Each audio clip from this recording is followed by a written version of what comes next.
Now, welcome to this session.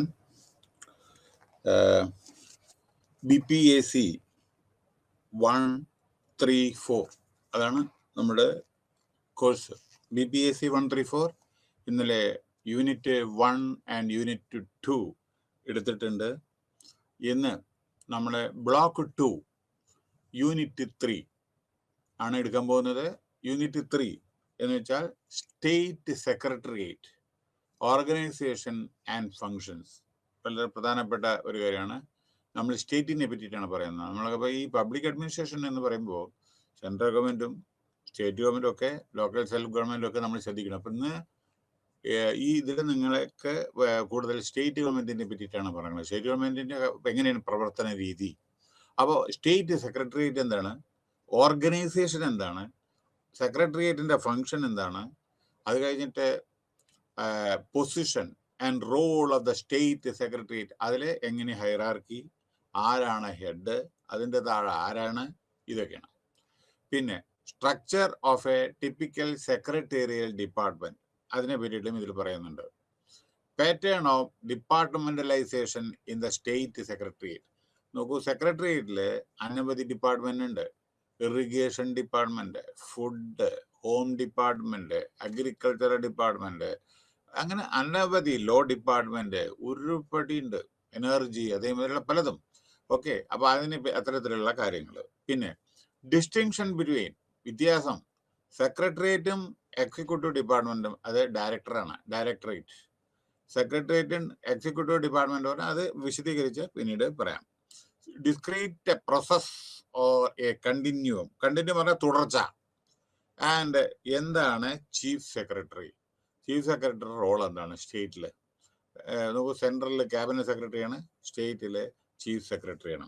Okay, അപ്പോൾ അയാളെ ആരാണ് അപ്പോയിന്റ് ചെയ്യുന്നത്, അയാളുടെ ഫംഗ്ഷൻ പറ്റിയിട്ട് ഇതിൽ വിവരിച്ചിട്ടുണ്ട്. ഓക്കെ, അപ്പോൾ ഇതിൻ്റെ ഇൻട്രൊഡക്ഷൻ എന്താണെന്ന് വെച്ചാൽ, the functioning of the government is made effective with the help of task oriented ministries. അതായത് ഒരു ഗവൺമെന്റിനും ഈ സെക്രട്ടേറിയറ്റ് ഒന്നും ഇല്ലാതെ ഫങ്ഷൻ ചെയ്യാൻ പറ്റില്ല. കാരണം ഈ എല്ലാവിധ പോളിസി മാറ്റേഴ്സും ഇംപ്ലിമെന്റേഷനും ഒക്കെ ഇവരാണ് ചെയ്യുന്നത്. സെക്രട്ടറിയിലെ നിങ്ങൾക്കറിയാലോ, സെക്രട്ടറി ഉണ്ട്, അഡീഷണൽ പ്രിൻസിപ്പൽ സെക്രട്ടറി ഉണ്ട്, അഡീഷണൽ സെക്രട്ടറി ഉണ്ട്, മറ്റേ ജോയിന്റ് സെക്രട്ടറി ഉണ്ട്, ഡെപ്യൂട്ടി സെക്രട്ടറി ഉണ്ട്, അങ്ങനെ പല പല പല പല വിധത്തില് ഇവർക്കൊക്കെ ഓരോ റോളുണ്ട്. അപ്പൊ ഇവരെല്ലാവരും കൂടി ഒത്തൊരുമിച്ച് പ്രവർത്തിച്ചാൽ മാത്രമേ ഗവൺമെന്റ് ഫംഗ്ഷൻ ചെയ്യാൻ പറ്റൂ. അല്ലാതെ ഒരു ചീഫ് മിനിസ്റ്റർ വിചാരിച്ചാൽ ഗവൺമെന്റ് ഓടിക്കാൻ പറ്റില്ല. ഇവരൊക്കെയാണ് ഡാറ്റ കൊടുക്കുന്നത്, പോളിസി ഉണ്ടാക്കുന്ന ഇവരാണ്, ഇംപ്ലിമെന്റ് ചെയ്യുന്ന ഇവരാണ്, ഓരോരോ ഡയറക്ഷൻ കൊടുക്കുന്ന ഇവരാണ്. മനസ്സിലായില്ലേ? ഇവർ പൊതുവെ സിവിൽ സർവൻ്റ് ആണ്. ഓക്കെ, ഇതൊക്കെ അത് പിന്നീട് ഡീറ്റെയിൽ ആയിട്ട് പറഞ്ഞുതരാം. അപ്പൊ no ministry can run smoothly without the support of a secretariat at the union as well as the സ്റ്റേറ്റിൽ. സെൻട്രൽ ഗവൺമെന്റിലും സെക്രട്ടേറിയറ്റ് ഉണ്ട്, സെൻട്രൽ സെക്രട്ടേറിയറ്റ് ഉണ്ട്. സെൻട്രൽ സെക്രട്ടേറിയറ്റിന്റെ അധിപനാരാണ്? ഏറ്റവും വലിയ ആള് cabinet secretary. Senior most civil servant in the country ഈ ക്യാബിനറ്റ് സെക്രട്ടറി. അതേമാതിരി സ്റ്റേറ്റിലത്തെ സീനിയർ മോസ്റ്റ് എന്ന് വെച്ചാൽ ചില സമയത്ത് സീനിയർ മോസ്റ്റ് ആവണമെന്നില്ല കേട്ടോ. അതായത് സീനിയർ മോസ്റ്റ് അല്ലാത്ത ആള് ചീഫ് സെക്രട്ടറി ആയിരുന്നു, ചീഫ് മിനിസ്റ്റർ. അപ്പോൾ ചീഫ് സെക്രട്ടറി ആണ് ഏറ്റവും ടോപ്പ്, സെക്രട്ടറി പദത്തിൽ ഏറ്റവും ടോപ്പ്. പക്ഷെ കാരണം എന്താ വെച്ചാൽ ചിലപ്പോൾ സീനിയോറിറ്റി ബേസിസിലായിരിക്കും. ചിലപ്പോൾ ചീഫ് മിനിസ്റ്റർക്ക് തോന്നുകയാണ് ഈ സെക്രട്ടറി പറ്റില്ല എന്ന് പറഞ്ഞാൽ യെസ്, ലോവർ ലെവലിൽ വേറൊരാളെ അപ്പോയിന്റ് ചെയ്യാനും അധിക അധികാരമാണ്. അത് നിങ്ങൾക്ക് അറിയാലോ, DGP, ഡയറക്ടർ ജനറൽ പോലീസ്, ചിലപ്പോൾ സീനിയോറിറ്റി മെയിൻറ്റെയിൻ ചെയ്യില്ല. താഴെയുള്ള 2-3 ആള് താഴെയുള്ള ആളുകളെ മേപ്പിട്ട് കൊണ്ടുവരും. അങ്ങനെയൊക്കെ ഉണ്ട്. അത് ചീഫ്. പക്ഷേ പൊതുവെ promotion is concern seniority is to be considered. അതാണ് ശരിക്കുള്ള എത്തിക്സ്. പൊതുവെ നമ്മൾ വേണ്ടത്, രാഷ്ട്രീയപരമായിട്ടൊക്കെ വേണ്ടത് സീനിയോറിറ്റിയെ കൺസിഡർ ചെയ്യണം. അതല്ലെങ്കിൽ എന്താ പറ്റുന്ന അറിയോ, ഹാർഡ് ബേണിങ്. അതായത് ഞാൻ സീനിയറാണ്, മറ്റോ ജൂനിയറാണ്, എനിക്ക് റിപ്പോർട്ട് ചെയ്ത് തരുന്ന ആളെ എൻ്റെ ബോസായിട്ട് വന്നു, അങ്ങനെയൊക്കെ പല ആർമിയിലൊക്കെ അങ്ങനെ ഇതേമാതിരി സംഭവിക്കേണ്ട. അപ്പോൾ അത് റിലേഷൻഷിപ്പ് സ്പോയിൽ ചെയ്യാൻ പോകും. അപ്പോൾ secretariat helps the government in policy making and execution of legislative. അതായത് നമ്മുടെ അസംബ്ലി കൂടുമ്പോൾ നമ്മുടെ MLA-മാരെ അനവധി ചോദ്യങ്ങൾ ചോദിക്കും. ഈ ചോദ്യങ്ങൾക്ക് മന്ത്രിക്ക് ഉത്തരം അറിയില്ല, ഈ സെക്രട്ടറീസ്മാർ കൊടുത്തിട്ട് വേണം. നമ്മുടെ ഏതെങ്കിലും, കാരണം ആരൊക്കെ ഏത് MLA-ക്ക് എന്ത് വേണമെങ്കിലും ചോദിക്കാമല്ലോ. ചിലപ്പോൾ ലോ ആൻഡ് ഓർഡറെ പറ്റിയിട്ട് ചോദിക്കും, ചിലപ്പോൾ ഫോറസ്റ്റിൽ മരം മുറിച്ചതിനെ പറ്റി ചോദിക്കും, ചില സമയത്ത് വെള്ളം തുറന്നു വിട്ടതിനെ പറ്റി ചോദിക്കും, അല്ലെ, ഡാം സുരക്ഷിതത്തിനെ പറ്റി ചോദിക്കും. ഇതൊക്കെ ഓരോ ഡിപ്പാർട്ട്മെന്റ് അല്ലേ. ഇത് മന്ത്രിക്ക് അറിയോ ഇതിനെ പറ്റിയിട്ട് കംപ്ലീറ്റ് എത്ര മരം മുറിച്ചു അല്ലെങ്കിൽ വേറെ എന്തെങ്കിലും ആണെന്ന് അറിയാമോ? ഒരു ഉദാഹരണം, ചെറിയ ഉദാഹരണം പറയാം. ഇന്ന് രാവിലത്തെ ഒരു ന്യൂസിലുണ്ടായിരുന്നു, നമ്മുടെ ചന്ദനമരം, അതായത് നമ്മുടെ കേരളത്തില് ചന്ദനമരത്തിൽ ഒരു വിധത്തിലുള്ള ഒരു തരത്തിലുള്ള അസുഖങ്ങൾ ബാധിച്ച് ചില ഉണങ്ങി വരികയാണ് ചന്ദനമരം. അപ്പോ അത് ഒരു 200ഓളം മരങ്ങളുണ്ട്. പക്ഷേ അത് പെട്ടെന്ന് വെട്ടിക്കളയാൻ പറ്റില്ല. പക്ഷെ അത് നിർത്തിയിട്ടും കാര്യമില്ല. കാരണം അതൊന്നും ഒരു ബെനിഫിറ്റ് ഉണ്ടാവില്ല. അത് ഉണങ്ങി പോകും. കാരണം എന്താണെന്ന് വെച്ചാൽ അതിനൊരു സൂക്കടാണ് ആ മരത്തിന്. അപ്പോ എന്താ ചെയ്തെന്ന് വെച്ചാൽ നമ്മുടെ ഫോറസ്റ്റ് മിനിസ്റ്റർ അദ്ദേഹം പോയി വിസിറ്റ് ചെയ്തിട്ട് ഇതെല്ലാം മാർക്ക് ചെയ്തിട്ടുണ്ട്. അതായത് നമ്പർ കൊടുത്തിട്ടുണ്ട്. എന്തിനത്? ഫുൾ ഡീറ്റെയിൽ അത് ക്യാബിനറ്റ് പുട്ടപ്പ് ചെയ്യണം. അല്ലെങ്കിൽ അസംബ്ലി ചോദ്യം വരെ എത്ര മരങ്ങൾ എവിടെ ഏത് എത്രണ്ണം വെട്ടി, എന്തുകൊണ്ട്, എന്താണ് അസുഖം, അതെങ്ങനെ നിങ്ങൾ കണ്ടുപിടിച്ച് എന്നുള്ള ജസ്റ്റിഫിക്കേഷൻ. അപ്പൊ ഈ മന്ത്രിക്ക് ഇത് അറിയണ്ടേ? അപ്പോ സെക്രട്ടറി ലെവലിലെല്ലാവരും അവരെ ഹെൽപ്പ് ചെയ്യും. പിന്നെ വേറൊരു കാര്യം, അപ്പോൾ സെക്രട്ടറിയേറ്റിന്റെ വേറൊരു ഗുണം എന്താ വെച്ചാൽ എല്ലാ പോളിസി നമ്മുടെ മന്ത്രി അല്ലെങ്കിൽ ക്യാബിനറ്റ് തീരുമാനിക്കുന്ന വിധത്തിൽ എന്തെല്ലാം പോളിസി നോക്കുക. കോവിഡ് എടുത്തോളൂ. കോവിഡിൽ എങ്ങനെ വാക്സിനേഷൻ വേണം, അപ്പൊ നമ്മുടെ ഗവൺമെന്റ് ഒരു പോളിസി ഉണ്ടാക്കി, അല്ലെങ്കിൽ ഗവൺമെന്റ് ഓഫ് ഇന്ത്യ ഒരു പോളിസി ഉണ്ടാക്കി, അത് സെക്രട്ടറി സർക്കുലർ ഇഷ്യൂ ചെയ്തിട്ട് ഓരോരുത്തർ ഇംപ്ലിമെന്റ് ചെയ്യുന്നു. അപ്പോൾ secretariat helps the government in policy making and execution of legislative functions. Okay, അപ്പൊ അത് ആൾറെഡി പറഞ്ഞു കഴിഞ്ഞു. ഇനി എന്താണ് സെക്രട്ടറിയേറ്റ് വെച്ചാൽ അതിനു മുമ്പേ yes brings out, okay, in addition position and functions of the chief secretary in the state അതെല്ലാം വരുന്നുണ്ട്. Okay, no meaning of the secretariat. മുകളിൽ ഇതാണ്ട് മീനിങ് ഓഫ് ദ സെക്രട്ടറിയേറ്റ്. നോക്കൂ, 3 സെക്രട്ടറിയേറ്റ് പറഞ്ഞാൽ 3 വിധമാണ്. ഒന്ന്, ഒരു സെക്രട്ടറിയേറ്റിലെ മന്ത്രി ടോപ്പില്, അത് കഴിഞ്ഞാൽ അതിന്റെ കീഴിൽ സെക്രട്ടറിയാണ്. സെക്രട്ടറി കഴിഞ്ഞാൽ എക്സിക്യൂട്ടീവ് ഹെഡ്. എന്താണ് എക്സിക്യൂട്ടീവ് ഹെഡ് ആണെന്ന് വെച്ചാൽ അറിയോ? Director health services, director panchayat Raj, മനസ്സിലായില്ലേ? Director social welfare. കാരണം അയാളാണ് ഇതിന്റെ എല്ലാം ഹെഡ്. പക്ഷെ സെക്രട്ടറിക്കാണ് റിപ്പോർട്ട് ചെയ്യണമെന്നെങ്കിലും അത് റിയൽ സ്ട്രക്ചറൽ ഹെഡ് ഡയറക്ടറാണ്. Director of public education, director of higher education. അതിന്റെ മീതെ സെക്രട്ടറി എഡ്യൂക്കേഷൻ ഉണ്ടാവും, മന്ത്രി ഉണ്ടാവും, മനസ്സിലായില്ലേ? പക്ഷെ യഥാർത്ഥത്തിൽ ഇംപ്ലിമെന്റ് ചെയ്യുന്നത് ഡയറക്ടറേറ്റ്. അപ്പോ ഒരു ഗവൺമെന്റ് എന്ന് പറഞ്ഞാൽ മന്ത്രി, അതിൻ്റെ താഴെ സെക്രട്ടറി, അതിന്റെ കീഴില് എക്സിക്യൂട്ടീവ് ഹെഡ് എന്ന് പറഞ്ഞാൽ ഡയറക്ടറാണ്. ഓക്കെ, സോ ഇതൊക്കെയാണ് ഇത്. പിന്നെ various of the office of the executive head is designated as the director. നോക്കൂ, ഉദാഹരണം, ഹെൽത്ത് ഡയറക്ടറാണ് എല്ലാ തീരുമാനം എടുക്കേണ്ടത്, അതായത് ഓരോരോ ഇംപ്ലിമെന്റ് ചെയ്യേണ്ടത്. അതായത് നമ്മുടെ മന്ത്രിസഭയിലെ ഹെൽത്ത് മിനിസ്റ്റർ എന്ത് പറഞ്ഞിട്ടുണ്ടോ അത് ഇംപ്ലിമെന്റിന്റെ അതോറിറ്റി നമ്മുടെ ഡയറക്ടറേറ്റ് ആണ്, ഡയറക്ടർ, ഹെൽത്ത് ഡയറക്ടർ. എഡ്യൂക്കേഷൻ്റെ എന്തെങ്കിലും പോളിസി എഡ്യൂക്കേഷൻ ഡയറക്ടറാണ്. Director primary education, director higher education, മനസ്സിലായില്ലേ? Director agriculture, director food production, മനസ്സിലായോ? അപ്പൊ അതേ പ്രകാരം ആണ് ഡയറക്ടറാണ്. It is the head of a particular distinct department or something like that. അപ്പോൾ സെക്രട്ടറി IAS ലെവലാണ്, സിവിൽ സർവീസ് ആണ്. അപ്പൊ ഇതാണ് ഒന്ന് മന്ത്രി, അത് കഴിഞ്ഞിട്ട് സെക്രട്ടറിയുടെ താഴെ നമ്മുടെ ഡയറക്ടർ. ഇതാണ് ഗവൺമെന്റിലത്തെ സ്ട്രക്ചർ. ഓക്കെ, അപ്പൊ ഇവിടെ നമ്മുടെ ഒരു ഗവൺമെന്റിന്റെ സ്റ്റേറ്റ് ലെവലിൽ ഇങ്ങനെയാണ് വരുന്നത്. ഓക്കെ, ഇതെല്ലാം സ്റ്റേറ്റ് ഗവൺമെന്റിനെയാണ് ഞാൻ പറയുന്നത്. സെൻട്രൽ ഗവൺമെന്റ് അല്പം വ്യത്യാസമാണ്. എന്താ കാരണം അറിയോ? സ്റ്റേറ്റ് ഗവൺമെന്റിൽ ഡിപ്പാർട്ട്മെന്റ് ആണ്, സെൻട്രൽ ഗവൺമെന്റിൽ മിനിസ്ട്രിയാണ്. നോക്കൂ, ഉദാഹരണം, home affairs, ministry of home affairs നമ്മുടെ ഇന്ത്യയിൽ. ഇവിടെ ഡിപ്പാർട്ട്മെന്റ് ഓഫ് എന്താണ്? Police department, fire department, energy department, education department. പക്ഷേ സെൻട്രലിലെ മിനിസ്ട്രിയാണ്, മനസ്സിലായില്ലേ? ഡിഫൻസ് മിനിസ്ട്രി, മനസ്സിലായില്ലേ? Small scale ministry, okay, heavy engineering, that is ministry, IT ministry. ഇവിടെ IT ഡിപ്പാർട്ട്മെന്റാണ് സ്റ്റേറ്റില്. ഇതാണ് വ്യത്യാസം. ഇവിടെ ഡിപ്പാർട്ട്മെന്റും അവിടെ മന്ത്രാലയം, എന്താ പറയാ മലയാളത്തില്, അതാണ്. അപ്പോ മീനിങ് ഓഫ് ദ സെക്രട്ടേറിയറ്റ് ഞാൻ പറഞ്ഞു കഴിഞ്ഞു. അപ്പോ സെക്രട്ടേറിയറ്റ് മീൻസ് സെക്രട്ടറീസ് ഓഫീസ്.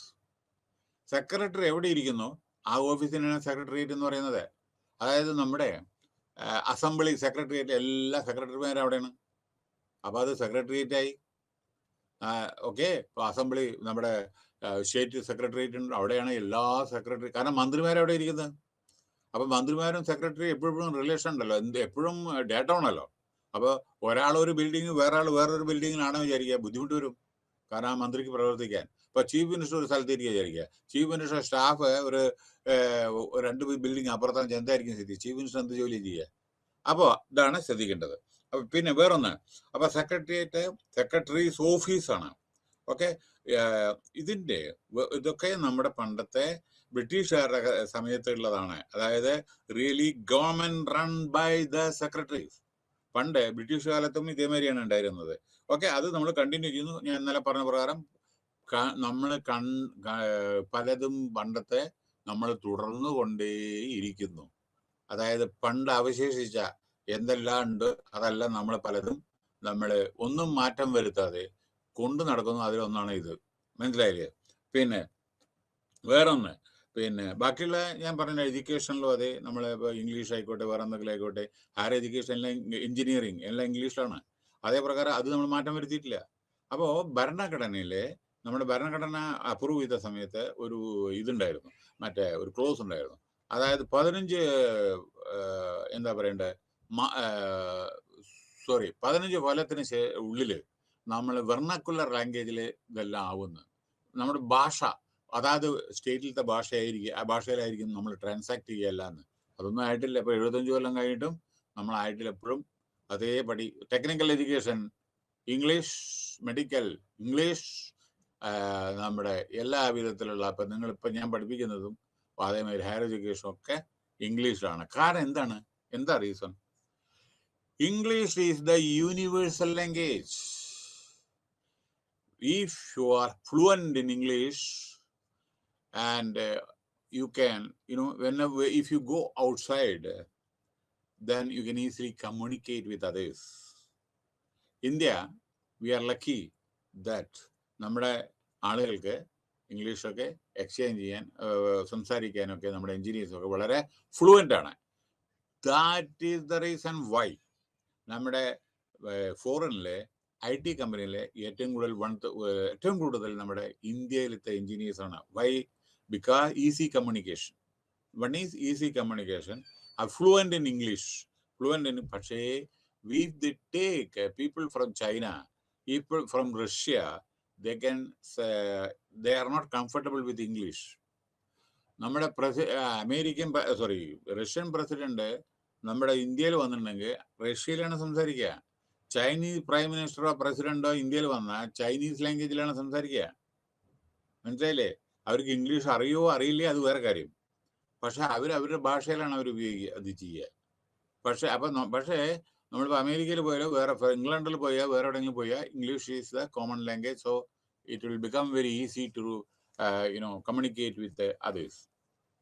അപ്പോൾ ഇതാണ് യെസ്. പിന്നെ വേറൊരു കാര്യം, നമ്മുടെ സെക്രട്ടറിയുടെ എന്താണ് റോള്? സെക്രട്ടറിയുടെ കാര്യം ഞാൻ പറഞ്ഞു കഴിഞ്ഞു. സെക്രട്ടറി എപ്പോഴും സിവിൽ സർവൻ്റ് ആയിരിക്കും. UPSC സെലക്ഷൻ ആയിരിക്കും സെക്രട്ടറി. സീനിയർ മോസ്റ്റ് ആയിട്ടുള്ള ആളുകളാണ് സെക്രട്ടേറിയറ്റ് പദത്തിൽ വരിക. കാരണം പല കടമ്പകളും കഴിഞ്ഞിട്ടാണ് സെക്രട്ടറി പദം വരിക, കേട്ടോ. പല കടമ്പകളും. ഒന്ന് സിവിൽ സർവൻ്റ് ആയിരിക്കണം. സപ്പോസ് ഒരു കലക്ടറാണെന്ന് വിചാരിക്കുക, ആദ്യം നോക്കിയുള്ളൂ അസിസ്റ്റന്റ് കലക്ടർ, ഡെപ്യൂട്ടി കലക്ടർ, അത് കഴിഞ്ഞിട്ട് നമ്മൾ കലക്ടർ, അത് കഴിഞ്ഞിട്ട് ഡയറക്ടർ, അത് കഴിഞ്ഞിട്ട് deputy secretary, joint secretary, additional secretary, principal secretary, അങ്ങനെ വന്ന സെക്രട്ടറി. അത് കഴിഞ്ഞിട്ടാണ് മറ്റേ പലതും ചീഫ് സെക്രട്ടറി ഒക്കെ. അപ്പോൾ വളരെ സീനിയർ ആയിട്ടുള്ള ആളുകൾ, ഭരണത്തിൽ നല്ല പരിജ്ഞാനമുള്ളതാണ് ഇവരൊക്കെ. അപ്പോൾ ഇവരുടെ റോൾ എന്താണ്? അതാണ് ഇനി നമ്മൾ പറയാൻ പോകുന്നത്. അതായത് സെക്രട്ടറി റോള് മന്ത്രിമാരെ പോളിസി ഉണ്ടാക്കാൻ വേണ്ടി എന്താ പറയണ്ടേ, കോപ്പറേറ്റ് ചെയ്യുക, അതായത് ഹെൽപ്പ് ചെയ്യുക മന്ത്രിമാരെ. രണ്ടാമത് ലെജിസ്ലേഷൻ, നമ്മുടെ അസംബ്ലിയിൽ പാസ് ചെയ്യേണ്ട ഓരോരോ ഇതുങ്ങളുണ്ടല്ലോ, റെസൊല്യൂഷൻസ്, അജണ്ട, അതിൻ്റെയൊക്കെ നമ്മുടെ അസംബ്ലിയിൽ അതിൻ്റെ മാറ്റേഴ്സ് പ്രിപ്പയർ ചെയ്യുക, അജണ്ട. എന്നിട്ട് അത് നമ്മൾ ഡിസ്കസ് ചെയ്യുന്നു, പാസ് ചെയ്യുന്നു നമ്മുടെ MLA മാര്. അടുത്തത് budget. Finance minister budget present ചെയ്താൽ അത് ഡിസ്കഷൻ ഉണ്ടാവും. അന്ന് ഡിസ്കഷൻ ഉണ്ടാവില്ല, കുറച്ച് ദിവസം കഴിഞ്ഞിട്ട് അതില് എന്തുകൊണ്ട് ഇങ്ങനെയായി, എന്തുകൊണ്ട് ഇത് വിധത്തിലായി, അവിടെ ഇയർ മാർക്ക് ഇത് കമ്മിയാണ്, ഇവിടെ ഇതാണ് ഷോർട്ടേജ് ആണ്, സാലറി ആൻഡ് വേജസിനെ പറ്റിയിട്ട് ഉണ്ടാവും. ഒരുപാട് തറോ ഡിബേറ്റ് അനവധി ദിവസങ്ങൾ നടക്കും അസംബ്ലിയിൽ ബഡ്ജറ്റ്. അതാണ്. അപ്പോ എന്താണ് പറയുന്നത്, അങ്ങനെ എന്നിട്ടാണ് പാസ് ചെയ്യൂ. ബഡ്ജറ്റ് പാസ് ചെയ്തിട്ടുണ്ടെങ്കിൽ അത് കഴിഞ്ഞിട്ടാണ്, ഓർമ്മിക്കണേ, ബഡ്ജറ്റ് 31 മാർച്ചിന് മുമ്പേ പാസ്സാക്കിയിട്ടില്ല എങ്കിൽ 1 ഏപ്രിൽ മുതൽക്ക് ഒരു 10 പൈസ ട്രഷറിയിൽ നിന്ന് എടുക്കാനുള്ള അധികാരമില്ല ഒരു ഗവൺമെന്റിനും. ബഡ്ജറ്റ് ഈവൻ ഇന്ത്യ ഗവൺമെന്റിനും 31 മാർച്ചിന് മുമ്പേ ബഡ്ജറ്റ് അപ്രൂവ് ചെയ്തിരിക്കണം. അതെങ്ങനെ അപ്രൂവ് ചെയ്യുക? ഡിസ്കഷൻ. അത് കഴിഞ്ഞിട്ട് നമ്മുടെ ഗവർണർ കഴിക്കും, ഗവർണർ അത് അപ്രൂവ് ചെയ്യണം. അത് ഇതൊക്കെ ഇതിൻ്റെ ഉള്ളിൽ വേണം. അതല്ല എങ്കിൽ 1 ഏപ്രിൽ മുതൽക്ക് നിയമപ്രകാരം, ഭരണഘടനാ പ്രകാരം 1 രൂപ എംപ്ലോയീസിന് ശമ്പളം കൊടുക്കാനോ, ഈവൻ നമ്മുടെ എന്താ പറയുക, ചെറിയ ഒരു സോപ്പ് വാങ്ങാനോ അല്ലെങ്കിൽ ടോയ്ലറ്റിൽ എന്തെങ്കിലും അതുപോലും കാശ് എടുക്കാൻ പാടില്ല. കാരണം ബഡ്ജറ്റ് അതിന് മുമ്പേ അപ്രൂവ് ചെയ്തോണം. അതാണ് ഫെബ്രുവരിയിലും ഒക്കെ പ്രസന്റ് ചെയ്യുന്നത്. കാരണം സമയം വേണം, കാരണം debate, budget discussion will take some time. രാത്രി 10 മണി വരെ ഡിസ്കസ് ചെയ്യും നമ്മുടെ MLA-മാരും MP-മാരൊക്കെ. മനസ്സിലായോ? It is not easy. Finance minister present ചെയ്യാനോ അതിൽ നഖശിഖാന്തം, ചിലപ്പോൾ എതിർപ്പും ചിലപ്പോൾ സപ്പോർട്ടും, ഇതൊക്കെ ഉണ്ട്. അങ്ങനെയാണ് ഡിബേറ്റ്, അങ്ങനെ വേണം ഡിബേറ്റ്. എന്താ കാരണം, നമ്മളെ ടാക്സ് പേഴ്സിന്റെ പൈസയാണ്. ആ പൈസ നമ്മൾ എങ്ങനെ ചെലവഴിക്കണോ അത് ഡിബേറ്റിലൂടെയാണ് പറ്റൂ. യൂസ്ഫുൾ ആയിട്ട് നമ്മൾ ചെയ്യുന്നുണ്ടോ അല്ലയോ. അതേമാതിരി ഇപ്പൊ ഇന്നലെ തന്നെ ഉണ്ടായിരുന്നു കേരളത്തില് പാലം പണിയുന്നതിന് കംപ്ലീറ്റ് ചെയ്യുന്നതിന്റെ മുമ്പേ 90% പാലം കീപ്പിട്ട് വിടും. മനസ്സിലായില്ലേ? എത്ര 25 കോടി എന്തോണം സംതിങ്. അത് വേസ്റ്റേജ് ഓഫ് പബ്ലിക് മണി. മനസ്സിലായോ? അപ്പൊ അതിപ്പോ വീണോണ്ടോ അങ്ങനെയല്ല ഞാൻ പറയുന്നത്. ഇത്തരത്തിലുള്ള കാര്യങ്ങളൊക്കെയാണ് ഡിസ്കസ് ചെയ്യുക. Why, how it happened, what was the reason, whether enquiry was conducted, whose fault, punishment is given or not.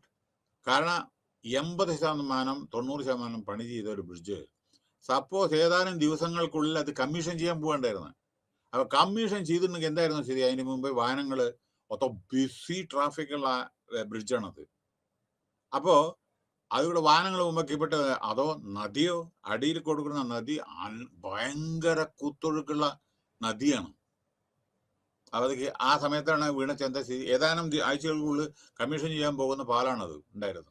അപ്പൊ ഇത്തരത്തിലൊക്കെ വരുമ്പോൾ misutilisation of funds, work proper, ഇതൊക്കെയാണ് ഡിസ്കഷൻ. അപ്പൊ ഡിസ്കഷൻ വേണം. കാരണം എന്താ വെച്ചാൽ ടാക്സ് പേഴ്സിന്റെ ഇത് പാർട്ടി ആയിക്കോട്ടെ ഇപ്പൊ ടാക്സ്. പക്ഷേ I am very very very very sorry to say that nowadays without a discussion budget അതെല്ലാം അപ്രൂവ് ചെയ്യുന്നു. കാരണം ആ സമയത്ത് മറ്റൊരു വാക്കൗട്ട് ചെയ്യുന്നു. അപ്പൊ ബഡ്ജറ്റ് അത് ശരിയല്ല. എന്താ കാരണം എന്ന് വെച്ചാൽ വളരെയധികം നല്ല തൊറോ ഡിബേറ്റ് വേണം. അതാണ് നമ്മുടെ ഡെമോക്രസി. കാരണം ഓരോരോ പൈസയും ടാക്സ് പേഴ്സിന്റെ പൈസയാണ്, അത് വാല്യുബിൾ ആണ്. എങ്ങനെ സ്പെൻഡ് ചെയ്യണമെന്നില്ല ജനങ്ങൾക്കറിയണം.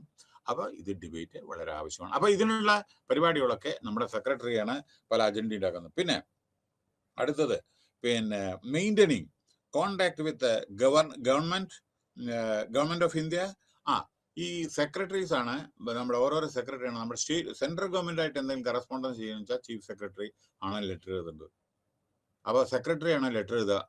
അതേ ഔട്ട്സൈഡ് ദ സ്റ്റേറ്റ്. അപ്പൊ അയാൾക്കാണ് അധികാരപ്പെട്ടത്. മനസ്സിലായില്ലേ? അയാളാണ് ഇപ്പൊ competent authority to write letter on behalf of the state. Okay, next, overseeing the smooth and efficient running various departments വളരെയധികം പ്രോപ്പറായിട്ട് ഫങ്ഷൻ ചെയ്യുന്നുണ്ടോ എന്നെല്ലാം നോക്കേണ്ടത് സെക്രട്ടറിയാണ്. പിന്നെ അതായത് എല്ലാ പോളിസി ഇംപ്ലിമെന്റേഷൻ പ്രോപ്പറാണോ മോണിറ്ററിങ് ഫോളോ അപ്പും ചെയ്യേണ്ടതും സെക്രട്ടറിയാണ്. മനസ്സിലായില്ലേ? അപ്പൊ സെക്രട്ടറിയുടെ കണ്ടോ ഡ്യൂട്ടി എന്തൊക്കെയാണെന്ന്. ഇനി അടുത്തത് pattern of this departmentalisation in state, അത് വരുന്നുണ്ട്. ഇവിടെ വരുന്നതാണ്. ഓക്കെ, ഇനി വരുന്നത് സ്ട്രക്ചർ. ഒരു മിനിറ്റ്. യെസ്, ഇനി മീനിങ് ഓഫ് സെക്രട്ടേറിയറ്റ് പറഞ്ഞു, പൊസിഷൻ റോൾ ഓഫ് സെക്രട്ടേറിയറ്റ് പറഞ്ഞു, സ്ട്രക്ചർ ഓഫ് ടിപ്പിക്കൽ. ഇനി പറയാൻ പോകുന്നത് സ്ട്രക്ചർ ഓഫ് ടിപ്പിക്കൽ സെക്രട്ടേറിയറ്റ്. ഒരു സെക്രട്ടേറിയറ്റിലെ അത്യാവശ്യമായിട്ടുള്ളത് ഓഫീസേഴ്സ്. അപ്പൊ ഓഫീസേഴ്സിന്റെ കാര്യം ഞാൻ ആൾറെഡി പറഞ്ഞു. സെക്രട്ടറി, അയാളുടെ താഴെ ജോയിന്റ് സെക്രട്ടറി, അല്ലെങ്കിൽ അഡീഷണൽ സെക്രട്ടറി, ജോയിന്റ് സെക്രട്ടറി, ഇങ്ങനെയാണ്. മുകളിലെ സെക്രട്ടറി, അഡീഷണൽ സെക്രട്ടറി, പിന്നെ principal secretary, then joint secretary, then deputy secretary, keep it. അത് കഴിഞ്ഞിട്ട് അണ്ടർ സെക്രട്ടറി, അത് കഴിഞ്ഞ് സെക്ഷൻ ഓഫീസർ, അങ്ങനെയാണ് വരുന്നത്. അപ്പൊ ഈ ഓഫീസേഴ്സൊക്കെ അവിടെ വേണം. അപ്പൊ ഓരോരുത്തർക്കും ഓരോ റോളുണ്ട്, അത് വരുന്നുണ്ട്, അപ്പൊ പറയാനോ. ഓക്കെ, പിന്നെ വേറൊരു കാര്യം, ഇവർക്ക് ഓഫീസ് വേണമല്ലോ. സെക്രട്ടറീസിന്റെ ഓഫീസ് മിക്കവാറും സെക്രട്ടേറിയറ്റിലായിരിക്കും. അപ്പൊ ഓരോന്നിനും ഓരോരുത്തർക്കും കാരണം ഫയൽസ് കീപ്പ് ചെയ്യണ്ടേ. ജനങ്ങളുടെ ഫയലാണ് ഇവരുടെ കയ്യിൽ വരുന്നത്. അതെ, വേറൊരു കാര്യം, ഈ കൊല്ലങ്ങളോളം, decades you to keep the papers, 10 കൊല്ലത്തിൽ മീതെ 10 കൊല്ലെങ്കിലും നമ്മൾ നമ്മുടെ ഫയൽസ് കീപ്പ് ചെയ്യണം അവിടെ. ചിലപ്പോൾ 20-30 കൊല്ലമൊക്കെ ഉള്ള പേപ്പേഴ്സ് ഒക്കെ ആയിരിക്കും. അത് ചിലപ്പോൾ ഇൻകം ടാക്സ്, ചില സമയത്ത് അതൊക്കെ നമ്മൾ നോക്കേണ്ടി വരും. ചിലപ്പോൾ എന്തെങ്കിലും എൻക്വയറി ചെയ്തിട്ടുണ്ടെങ്കിൽ അതൊക്കെ റെഫർ ചെയ്യേണ്ടി വരും ചില സമയത്ത്. ഇത്ര വർഷം മുമ്പ് എന്താ ചെയ്തതെന്ന് മറക്കരുത്. ഓരോരോ കാര്യങ്ങൾ ചില സമയത്ത് എത്രയോ വർഷങ്ങൾക്ക് മുമ്പേയുള്ള കേസൊക്കെയാണ്. ഇപ്പൊ നോക്കൂ, ഞാൻ ഉദാഹരണം ഇന്നത്തെ പേപ്പറിൽ നോക്കൂ, നമ്മുടെ ബോംബെ ബ്ലാസ്റ്റ് പണ്ടത്തെ, അത് കഴിഞ്ഞിട്ട് ആളെ തൂക്കിക്കൊന്നു കസബ്, പാകിസ്ഥാൻ. പക്ഷെ ഇന്നാണ് വേറെ ആളെ പിടിക്കുന്നത്. എത്ര വർഷമായി നോക്കൂ. അപ്പോ ഫയൽസ് നമുക്ക് ഡിസ്ട്രോയ് ചെയ്യാൻ പറ്റില്ല. അപ്പൊ അതൊക്കെ അതാത് ഡിപ്പാർട്ട്മെന്റിന്റെ കസ്റ്റഡിന്റെ, ആരാണ് ഫയൽ മെയിൻറ്റെയിൻ ചെയ്യണത്, റെക്കോർഡ് കീപ്പിംഗ്, അതെല്ലാം നമ്മൾ പ്രോപ്പറായിട്ട് വെക്കണം. അത് മറ്റുള്ളവർക്ക് നമ്മൾ കൊടുക്കാനുള്ളതല്ല. അത് നമ്മൾ ഒരു ഫയൽ മറ്റുള്ളവർക്ക് അത് കാണിച്ചു കൊടുക്കരുത്. അതായത് മറ്റുള്ള ഡിപ്പാർട്ട്മെന്റ്സിന് ആവശ്യമുണ്ടെങ്കിൽ മാത്രം ഫയൽ. അതേമാതിരി ഒരു ഫയൽ മറ്റുള്ള ഡിപ്പാർട്ട്മെന്റ് അയക്കുമ്പോൾ അതിന് മൂവ്മെന്റ് രജിസ്റ്റർ ഉണ്ട്. ആരൊക്കെ കൊടുത്തു, എന്ന് കൊടുത്തു, എന്തിനു കൊടുത്തു, മനസ്സിലായി, അത് എന്ന് തിരിച്ചു വന്നു, തിരിച്ചു മേടിക്കണം, ഇങ്ങനെയൊക്കെയുണ്ട് പല പരിപാടി. മനസ്സിലായില്ലേ? പിന്നെ ഇനി അടുത്തത് ഏതെല്ലാം നോക്കൂ, നമ്മുടെ സ്ട്രക്ചർ ഓഫ് ടിപ്പിക്കൽ ഡിപ്പാർട്ട്മെന്റ്. നമ്മുടെ ഈ സ്ട്രക്ചർ ഓഫ് ടിപ്പിക്കൽ ഡിപ്പാർട്ട്മെന്റ് എന്താണെന്ന് അറിയോ? ടോപ്പിൽ ഡിപ്പാർട്ട്മെന്റ്, അതിന്റെ സെക്രട്ടറിയാണ്. എത്രയോ പറഞ്ഞു ഞാൻ അയാളുടെ ഇത്. Secretary irrigation, secretary food production, secretary home, secretary ഇതിന്റെ എനർജി, റിന്യൂവബിൾ എനർജിയോ വാട്ടർ എനർജിയോ, സെക്രട്ടറി ട്രാൻസ്പോർട്ട്സ്. മനസ്സിലായില്ലേ? ഇറിഗേഷന്റെ ആൾറെഡി ഞാൻ പറഞ്ഞു കഴിഞ്ഞു. പബ്ലിക് ഡിസ്ട്രിബ്യൂഷൻ, അതിന്റെ സെക്രട്ടറി പറഞ്ഞു കഴിഞ്ഞു. അതേമാതിരി അങ്ങനെ പലതും ഫുഡ് ആ ഒരു സെക്രട്ടറിയാണ്.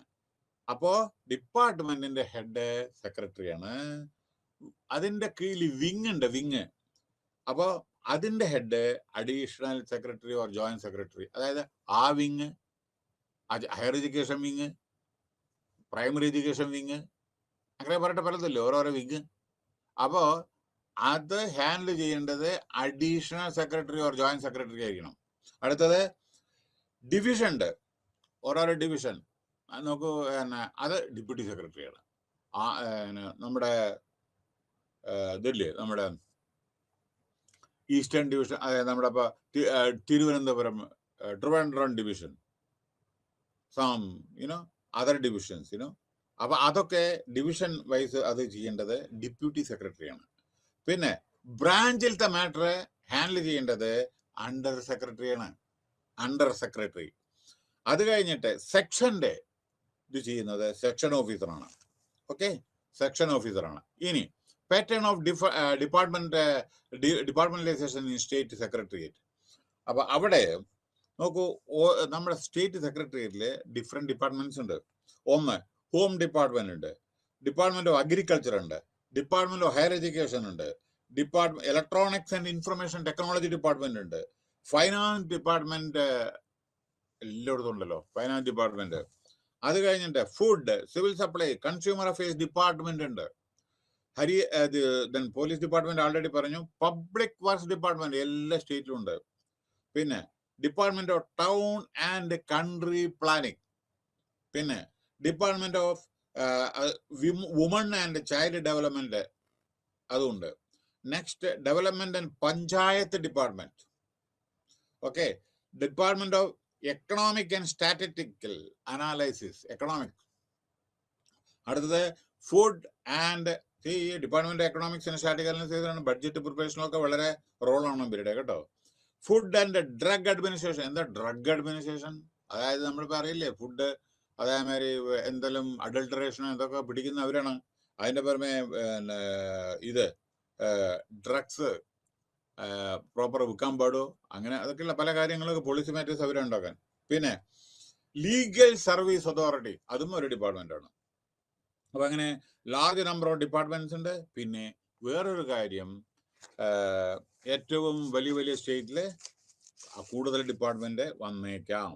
ഓക്കെ, ഇനി distinction between secretariat and executive department.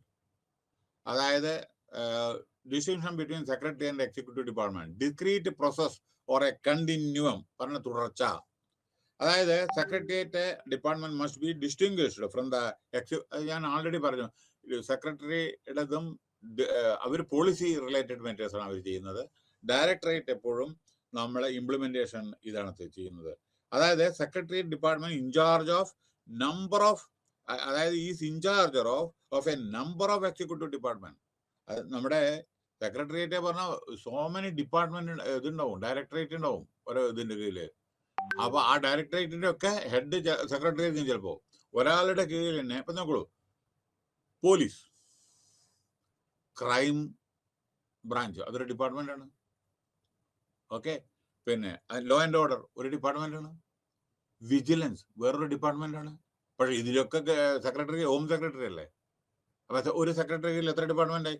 ഞാൻ കുറച്ച് പറഞ്ഞു. ജയിൽ ഡിപ്പാർട്ട്മെന്റ്, ജയില് ഡിപ്പാർട്ട്മെന്റ്. പിന്നെ ഫയർ ഫൈറ്റിംഗ് അത് വേറെ ഡിപ്പാർട്ട്മെന്റ് ആണ്. അപ്പൊ ഇതിന്റെയൊക്കെ ഹെഡ് ആരാണ്? Home secretary. ഇപ്പൊ മനസ്സിലായി എന്താ ഡിപ്പാർട്ട്മെന്റ് എന്ന്. അപ്പോ ഇതാണ് ഇത്. പിന്നെ സെക്രട്ടറി എപ്പോഴും IAS ആയിരിക്കണം, സിവിൽ സർവീസിലായിരിക്കും. പിന്നെ വേറൊരു കാര്യം എന്താണ് പറയേണ്ടതെന്ന് വെച്ചാൽ, ഇനി ഡയറക്ടറേറ്റ് നോക്കോളൂ. Directorate of civil service secretary ഇത് ചിലപ്പോ ഡെപ്യൂട്ടേഷൻ ആയിരിക്കും. വേറെ ഇവിടെ ഒരു സംഗതി കൂടി പറയാനുണ്ട് കേട്ടോ. Tenure is not fix for secretary. പക്ഷെ മറ്റവർക്ക് അങ്ങനെയല്ല. എന്താ ഈ ടെനർ എന്ന് പറഞ്ഞാൽ, ചില സമയത്ത് ഒന്നുമില്ലെങ്കിൽ നമ്മുടെ സെക്രട്ടറി ആള് ഡെപ്യൂട്ടേഷനിൽ പോകും കുറച്ചു കാലം കഴിഞ്ഞ്, അല്ലെങ്കിൽ സെൻട്രൽ ഡെപ്യൂട്ടേഷൻ, ചിലപ്പോൾ റിട്ടയർ ആവും, അല്ലെങ്കിൽ വേറെ എന്തെങ്കിലും ആവും, ചിലപ്പോൾ അങ്ങനെ അങ്ങോട്ടും ഇങ്ങോട്ടും ട്രാൻസ്ഫർ ചെയ്യും. അപ്പോൾ tenure is not fix for secretary. 3 കൊല്ലമാണ്, ശരിയാണ്. പക്ഷെ അതിൻ്റെ ഇടയിലും പലതും സംഭവിച്ചേക്കാം. ചിലപ്പോൾ ആൾക്ക് ഡെപ്യൂട്ടേഷനിൽ പോകണമെച്ചാലോ, ഫോറിൻ ട്രെയിനിങ്ങിന് പോകണമെച്ചാലോ, ഹയർ മനസ്സിലായി, അഡ്വാൻസ് ട്രെയിനിങ് ഒക്കെ ഉണ്ട്, പലതും ഉണ്ടല്ലോ. അപ്പൊ പക്ഷേ നമ്മുടെ ഈ ഡയറക്ടർ ഒക്കെ അത്രയധികം അവരുടെ സെക്യൂർഡ് പിന്നെയും ജോബ്. മറ്റവരുടെ not secured. കാരണം അവര് you know dealing with external matters also, you know സെൻട്രലായിട്ടും ടൈപ്പ് ഉള്ളവരാണ് അവര്. ഓക്കെ, നോ നമ്മുടെ ഡയറക്ടറേറ്റ് പറഞ്ഞ അഗ്രികൾച്ചർ ഡയറക്ടറേറ്റ് ഉണ്ട്, director. Okay, then so many other director. ഞാൻ ആൾറെഡി ഞാൻ പറഞ്ഞു. ഇൻഡസ്ട്രീസ് ഡയറക്ടർ, സോഷ്യൽ വെൽഫെയർ ഇത് പിന്നെ ഉണ്ട്. പിന്നെ അനവധി ഡിപ്പാർട്ട്മെന്റ്, കൂടുതൽ ഞാൻ പറയുന്നില്ല. ഓക്കെ, ഇതെല്ലാം ഡിപ്പാർട്ട്മെന്റ് ഉണ്ട്. പിന്നെ policy concern with political. Policy ഉണ്ടാക്കുന്ന ആരാ? രാഷ്ട്രീയ മന്ത്രിയും അതേമാതിരി ക്യാബിനറ്റ് എടുത്ത ഡിസിഷനാണ് പോളിസി. ഓക്കെ, അത് നമ്മൾ സെക്രട്ടറി ത്രൂ സെക്രട്ടറി ഡയറക്ടർക്ക് കൊടുക്കുന്നു, ഡയറക്ടർ ഇംപ്ലിമെന്റ് ചെയ്യുന്നു. The study of administration politics. അപ്പൊ ഈ the proper activity of legislator. എല്ലാ നിയമങ്ങളും ഉണ്ടാക്കുന്ന അതാത് നിയമസഭയാണ് കേട്ടോ, അതുകൂടി മറക്കരുത്. The essence of administration, the essence of administration is to execute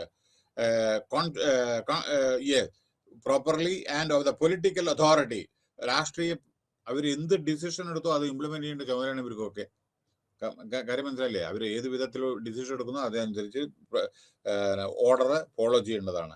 പിന്നെ സോഴ്സ് ഓഫ് അഡ്മിനിസ്ട്രേറ്റീവ്. പിന്നെ അഡ്മിനിസ്ട്രേഷൻ നല്ല എക്സ്പെർട്ടൈസ് വേണം, അല്ലാണ്ട് പറ്റില്ല.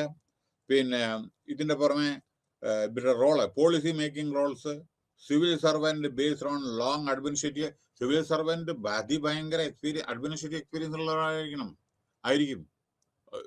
ഓരോന്ന് 3 കൊല്ലം കഴിഞ്ഞിട്ട് ഇങ്ങനെ പ്രൊമോട്ട് ചെയ്ത് പോകുന്ന ആളായിരിക്കും. വളരെയധികം എക്സ്പീരിയൻസ് ഉള്ള ആളുകളായിരിക്കും.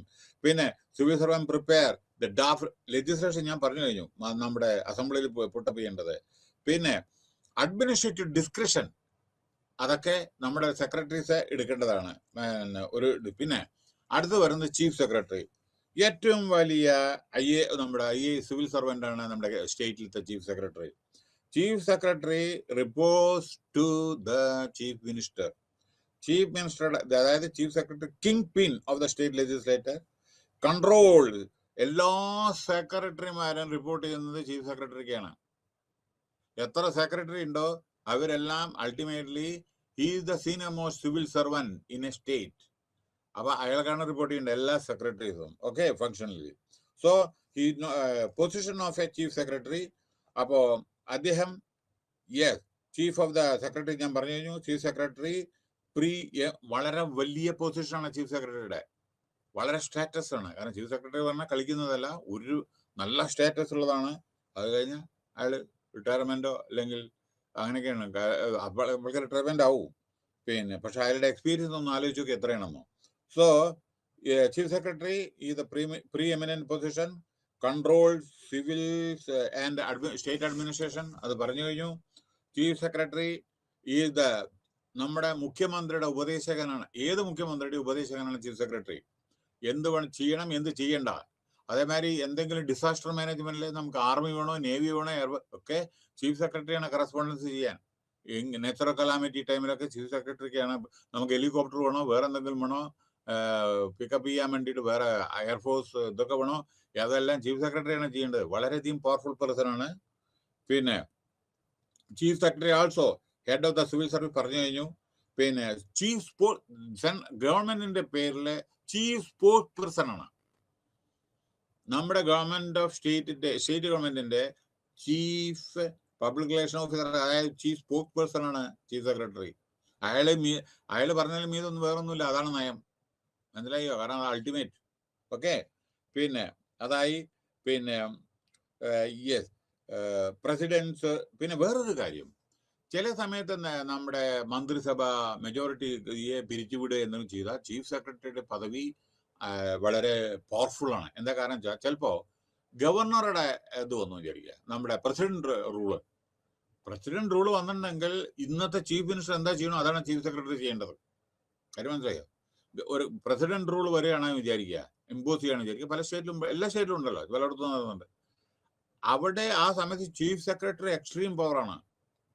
ഇന്ന് ചീഫ് മിനിസ്റ്റർ എന്താ ചെയ്യണം അതാണ് ചീഫ് സെക്രട്ടറി ആ സമയത്ത് ചെയ്യുക. Tell that president rule exist. മനസ്സിലായോ? അപ്പോൾ അത് പറഞ്ഞു, ചീഫ് സെക്രട്ടറി പറഞ്ഞു. പിന്നെ ബൈ വെർച്യു ഓഫ് യൂണിക് ഇതും പറഞ്ഞു ഞാൻ. പിന്നെ chief secretary also preside over a large number of committees ഉണ്ട്. നമ്മുടെ ക്യാബിനറ്റ് മീറ്റിംഗ്, ചീഫ് മിനിസ്റ്ററുടെ ക്യാബിനറ്റ് മീറ്റിംഗ് സെക്രട്ടറി അറ്റൻഡ് ചെയ്യണം. അതിന്റെ അജണ്ട അദ്ദേഹമാണ് ഉണ്ടാക്കുന്നത്. അത് മറ്റുള്ളവർക്ക് സർക്കുലേറ്റ് ചെയ്യുന്നത് ചീഫ് സെക്രട്ടറിയാണ്. ചീഫ് സെക്രട്ടറി ഇല്ലാണ്ട് ഒന്നാമത് ക്യാബിനറ്റും ഇത് ഷെഡ്യൂൾ ചെയ്യുന്നത് ചീഫ് സെക്രട്ടറിയാണ്. മനസ്സിലായോ? അതിയുടെ അജണ്ട അത് എന്താണോ അത് നോട്ട് ചെയ്തിട്ട് കംപ്ലീറ്റ് സർക്കുലേറ്റ് ചെയ്യേണ്ട ചുമതലയും, എന്നിട്ട് അടുത്ത മീറ്റിംഗിൽ റാറ്റിഫൈ ചെയ്യണം. അതൊക്കെ ചീഫ് സെക്രട്ടറിയുടെ ഇതാണ്. ഓക്കെ, പിന്നെ അത് കഴിഞ്ഞിട്ട് സിറ്റുവേഷനിലേക്ക്. പിന്നെ ദിസ് ക്രൈസിസ്, ചീഫ് സെക്രട്ടറി, അത് ഞാൻ ഓൾറെഡി പറഞ്ഞു. എന്തെങ്കിലും ക്രൈസിസിന് ചീഫ് സെക്രട്ടറിയാണ് ഏറ്റവും കൂടുതൽ അൾട്ടിമേറ്റ്. നമ്മുടെ ഈ നാച്ചുറൽ കലാമിറ്റി ഇതൊക്കെ വരുന്ന സമയത്തിൽ അദ്ദേഹത്തിന്റെ റോൾ അതിഭയങ്കരമാണ്. Okay, in conclusion it may be noted that പിന്നെ അദ്ദേഹത്തിന് വളരെയധികം പവർഫുൾ ഉണ്ട്. അഡ്മിനിസ്ട്രേറ്റീവ് റിഫോംസ് കമ്മീഷൻ ഇദ്ദേഹത്തിന് വളരെയധികം ഇത് കൊടുത്തിട്ടുണ്ട്. ഹയസ്റ്റ് ഒഫീഷ്യലാണ് ഇൻ ദ സ്റ്റേറ്റിലെ. പിന്നെ അതേമാതിരി ഹയസ്റ്റ് സാലറിയാണ്. Salary fixed by the government of India for chief secretary. ഓരോരോ സെക്രട്ടറി ലെവലിനൊക്കെ ഗവൺമെന്റ്, അത് കാരണം UPSC സെലക്ഷൻ ആണ്. അവർക്കൊക്കെ സാലറി ഫിക്സ് ചെയ്യുന്നത് ഇവിടെ കൊടുക്കൽ മാത്രമേ ഉള്ളൂ. ഫിക്സ് ചെയ്യുന്നത് സെൻട്രൽ ഗവൺമെന്റ് ആണ്. മനസ്സിലായില്ലേ? സിവിൽ സർവന്റിന്റെ IPS DGP ആയിക്കോട്ടെ ഒക്കെ ഓരോ റാങ്കിന് ഓരോ സാലറി ഫിക്സ് ചെയ്യുന്നത് സെൻട്രൽ ഗവൺമെന്റ് ആണ്. അപ്പൊ ഇതൊക്കെയാണ് നമ്മുടെ ചീഫ് സെക്രട്ടറിയുടെ പദവി. അപ്പോ The term secretariat refers to the complex department. അപ്പോൾ സെക്രട്ടേറിയറ്റ് പറഞ്ഞ കോംപ്ലക്സ് ഡിപ്പാർട്ട്മെന്റ് ആണ്. സ്റ്റേറ്റിന്റെ വലുപ്പം അനുസരിച്ചിരിക്കും. വലിയ വലിയ സ്റ്റേറ്റ്, നമ്മുടെ ഉത്തർപ്രദേശിലെ 85 ഡിസ്ട്രിക്റ്റ് പാർലമെന്ററി കോൺസ്റ്റിറ്റ്യുവൻസി ഒന്ന് ആലോചിച്ചു നോക്കൂ. അതെങ്ങനെ ഭരിക്കുക, എത്ര ഡിപ്പാർട്ട്മെന്റ് ആണ്, എത്ര ഡിവിഷൻ, എത്ര കമ്മീഷണർ, ഒന്ന് ആലോചിച്ച് നോക്കൂ. അതൊക്കെ ഭരണം വന്ന അപ്പൊ ചീഫ് സെക്രട്ടറിയുടെ എന്തായിരിക്കും സ്ഥിതി, എത്ര പവർഫുൾ ആയിരിക്കും എന്ന് ആലോചിച്ചാൽ മതി. ഒരു പ്രാവശ്യം 85 പാർലമെന്ററി കോൺസ്റ്റിറ്റ്യുവൻസി ഉണ്ടായിരുന്നു ഉത്തർപ്രദേശിൽ, 85. അപ്പൊ അവിടുത്തെ ചീഫ് സെക്രട്ടറിയുടെ ഒന്ന് പവർ ഒന്ന് ആലോചിച്ചാൽ മതി എത്രയാണെന്ന്. മനസ്സിലായില്ലേ? ഓഫ് കോഴ്സ് മന്ത്രി, നമ്മുടെ ചീഫ് മിനിസ്റ്റർ ഉണ്ട് തീർച്ചയായിട്ടും, പക്ഷെ ചീഫ് സെക്രട്ടറി ഈക്വലി വളരെ ഇമ്പോർട്ടന്റ് അല്ലേ.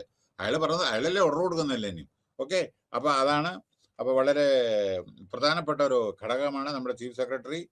അപ്പൊ chief secretary the head of the administrative setup of the state perform a very important role. അതേമാതിരി എമർജൻസി സിറ്റുവേഷൻ അദ്ദേഹത്തിൻ്റെതാണ്. Nerve centre of the secretariat, state secretariat എല്ലാം കൂടി കൂട്ടി അണക്കുന്ന കണ്ണിയാണത്.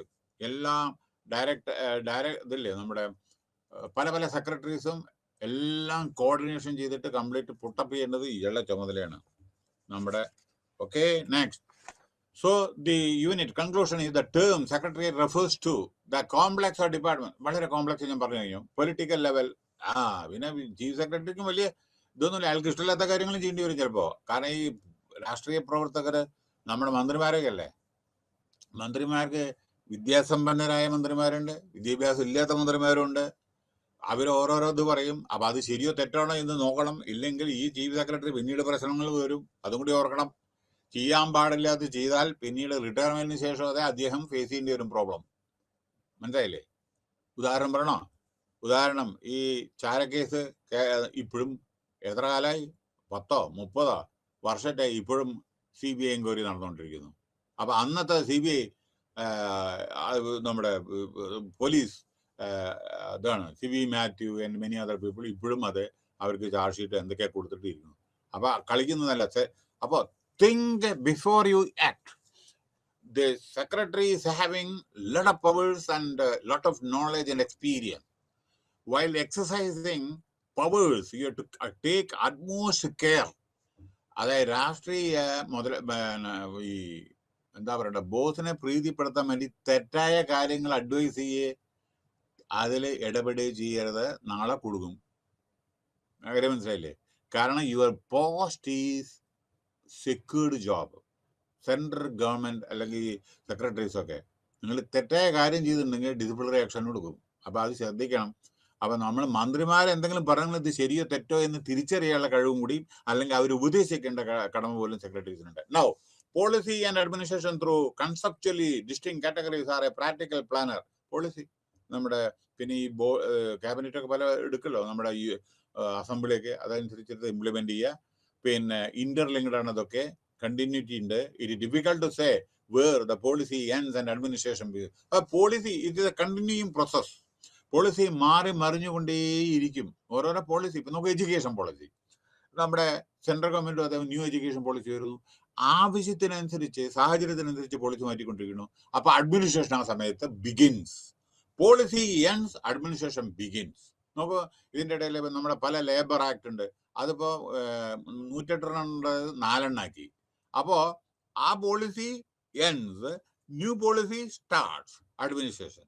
അടുത്ത് chief secretary, a head of the administrative setup of the state, perform the important leadership and the coordination function. ഒന്നും പറയേണ്ട ആവശ്യമില്ല, ഇതൊക്കെ ഞാൻ പറഞ്ഞതാണ്. ഓക്കെ, ഇനി അടുത്ത unit, patterns of relationship between the secretariat and directorate. Directorate meaning the organisation പറഞ്ഞു. Yes, അവരാണ് ശരിക്കും ഇംപ്ലിമെന്റിങ് അതോറിറ്റീസ്. സെക്രട്ടറീസ് ഞാൻ പോളിസി മേക്കിംഗ് ആണ്, ഇവർ ഇംപ്ലിമെന്റിംഗ് ആണ് directorates. Type of executive agencies, board of revenue, factors shaping the secretariat and directorate. എന്താണ് secretariat, എന്താണ് directorate, അതിനെ പറ്റിയാണ് പറയുന്നത്. Introduction. This unit discusses a diverse range of agencies at the state level.